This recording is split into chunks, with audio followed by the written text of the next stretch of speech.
Railway की वादाखिलाफी के खिलाफ रेलवे संघर्ष समिति द्वारा सतना जिले के नागौद रेलवे स्टेशन के अनिश्चितकालीन धरना प्रदर्शन शुरू कर दिया, जिसके मुख्य अतिथि अन्ना आंदोलन के समाजवादी चिंतक अभय वर्मा, सुग्रीव सिंह, महेंद्र पांडे, रमकेश पांडे, राघवेंद्र मिश्रा, गोल्डी भैया, राजेंद्र शर्मा की अगुवाई में नागौद पहुंचकर क्रांतिकारी संघ सत्याग्रही आंदोलनकारियों का फूल मालाओं से स्वागत करके अंतर पर बैठाया गया। नागौद एवं उनके आसपास के सैकड़ों नौजवान किसान सत्याग्रह पर बैठकर आंदोलन की शुरुआत की। सत्याग्रह कुछ ही देर में एसडीएम नागौद एवं थाना प्रभारी नागौद एवं रेलवे के इंजीनियर श्रीवास्तव भी धरना स्थल पर पहुंचे। चर्चा करने के लिए पहुंचे एसडीएम ने कहा कि आपकी मांगे जायज हैं और आप शांतिपूर्वक तरीके से अपने आंदोलन को चलाने का काम करिए। प्रशासन और रेलवे के बीच इस संबंध पर चर्चा चल रही है, आपको सफलता जरूर मिलेगी। बाद में मुख्य अतिथि के रूप में समाजवादी चिंतक अभय वर्मा ने बड़े विस्तार से आंदोलन की रूपरेखा एवं इस आंदोलन को बृहद रूप से कैसे चलाया जाएगा इसके बारे में विस्तार से बताया एवं पीड़ित नौजवानों किसानों को भरोसा दिलाया कि अगर आप एकजुट होकर इस लड़ाई को मन से लड़ेंगे तो हम जरूर इस लड़ाई को जीतेंगे, चाहे इसके लिए सिंगरौली से दिल्ली तक जाना पड़े तो हम आपके साथ कंधे से कंधा मिलाकर चलेंगे। आप लोग इसी तरह एकजुट होकर निरंतरता बनाए रखें और अपनी मांगों को हर मंच पर आपकी उसकी आवाज को बुलंद करने का काम करेंगे। अभी हमें बहुत लंबी लड़ाई लड़नी है, आप सब एकजुट हो जाएं। उन्होंने कहा कि इस तरह से हम सिंगरौली से लेकर ललितपुर तक गांधीवादी तरीके से लड़ाई को जीतेंगे और सरकार को झुकना पड़ेगा। रेलवे संघर्ष समिति गोविंदगढ़ ने ऐसा कहा। हम अपना अधिकार मांगते, हम अपना अधिकार मांगते, नहीं किसी से भीख मांगते।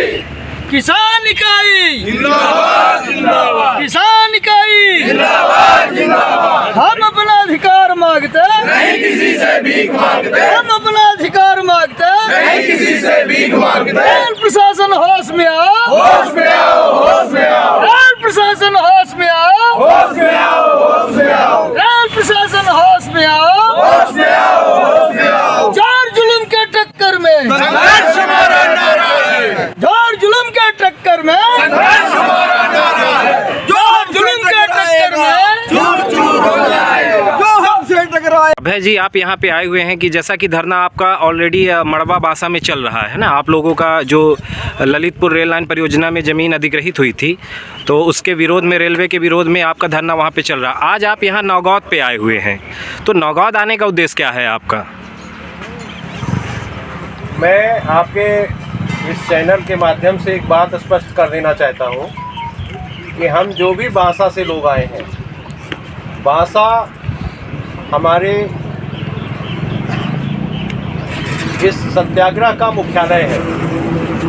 बासा ललितपुर और सिंगरौली रेलवे लाइन के हक से वंचित कर दिए गए लोगों का मुख्यालय है, प्रतीक है। हम रेलवे के विरोध में और रेलवे से लड़ने नहीं आए हैं। रेलवे से हम कोई लड़ाई, हमारा कोई रेलवे से किसी तरह का हमारा कोई विरोध नहीं, रेलवे हमारा कोई पट्टीदार नहीं है। हम अपने अधिकार की बात करने आए हैं। रेलवे राष्ट्रद्रोही है, रेलवे जनद्रोही है, रेलवे के अधिकारी और रेलवे प्रशासन देशद्रोही है। हम यह बताने के लिए आए हैं और इस बात के लिए आए हैं कि भू अर्जन का कानून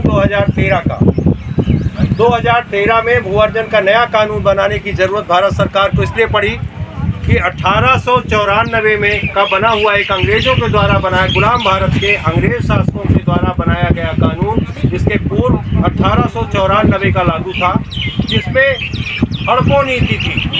अंग्रेजों की हड़पो नीति के मुताबिक बना हुआ कानून था, जिसमें भूमि अर्जन से, भूमि से वंचित कर दिए गए किसानों के भूमि स्वामी के हित की पक्ष की बात नहीं लिखी हुई थी, एक पक्षी कानून था। रेलवे ने ललितपुर सिंगरौली रेलवे लाइन के निर्माण का प्रस्ताव हुआ, ये हमारी मांग पर हुआ। हम मध्य प्रदेश और विंध्य प्रदेश के लोगों की मांग पर ललितपुर से और सिंगरौली रेलवे लाइन प्रस्तावित हुई। हम तो स्वयं चाहते थे कि ललितपुर से सिंगरौली लाइन बने और इस क्षेत्र का भी विकास हो, लेकिन इस बात के लिए नहीं कि गैर कानूनी तरीके से बनाई जाए। हम बासा में जो लोग आंदोलन कर रहे हैं उसके प्रतिनिधि के तौर पर हम लोग आज यहाँ पे नागौद आए हुए हैं, सड़वा में बैठे हुए हैं।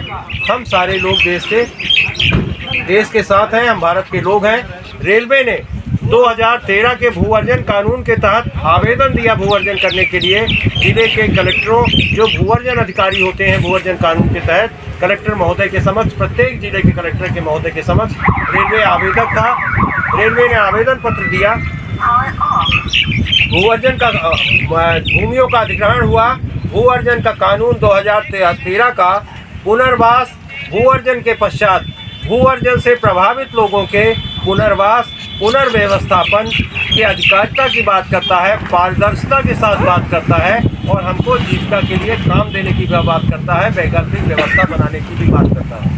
अभी जैसे कि अभी थोड़ी देर पहले इस जहाँ पे ये आप धरना प्रदर्शन है, यहाँ पे लोग अनशन पे बैठे हुए हैं, यहाँ पे एसडीएम साहब आए हुए थे नागौद के और टीआई साहब आए हुए थे, उनसे आपकी क्या बातचीत हुई? अभी नागौद के टीआई साहब आज हमारे सत्याग्रह स्थल पर आए। उनका काम है, एसडीएम होने के नाते वो लॉ एंड ऑर्डर के प्रति जवाबदेह होते हैं। आज जो हमारा सत्याग्रह चल रहा है, जो हमारे सत्याग्रही साथी हैं, विधिवत इन्होंने प्रशासन को सूचना देके और उनके अनुमति से यहाँ पे सत्याग्रह का काम शुरू किया है।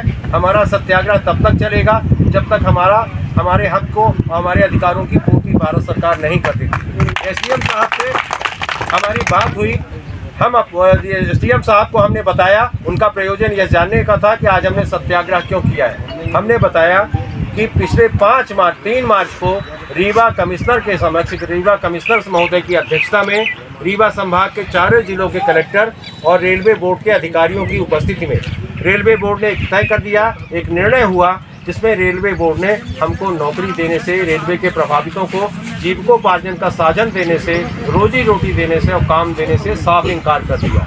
रेलवे अब तक पिछले 5 साल से हमारा संघर्ष हो रहा है।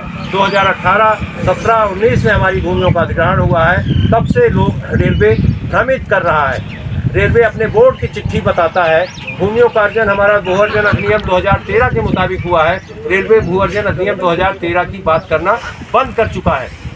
अवार्ड हमारा भूअर्जन अधिनियम 2013 के आधार पर पारित हुआ है। एसडीएम साहब से हमारी चर्चा हुई, एसडीएम साहब ने देखा, हमने दिखाया उनको भूअर्जन अधिनियम 2013 दिखाया, हमने अपना अवार्ड दिखाया और रेलवे की चिट्ठी पत्री दिखाई।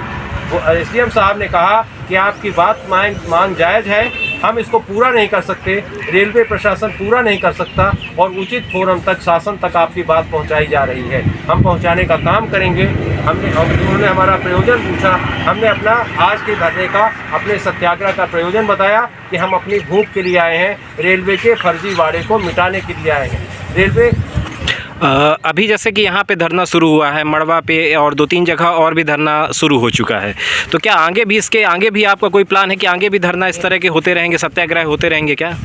सिंगरौली से लेके ललितपुर तक रेलवे लाइन का भूअर्जन हुआ है, एक ही परियोजना के, एक ही अधिसूचना के अंतर्गत। तो न केवल बांसा, न केवल नागौद, न केवल देवेंद्र नगर, हम पूरी श्रृंखलाबद्ध तरीके से ललितपुर से सिंगरौली के बीच तक जितने भी हमारे वंचित लोग हैं, उनके अधिकारों की, रेलवे के पीड़ितों के अधिकारों की, उनके हकों के लिए सत्याग्रह और लड़ाई लड़ेंगे। धन्यवाद।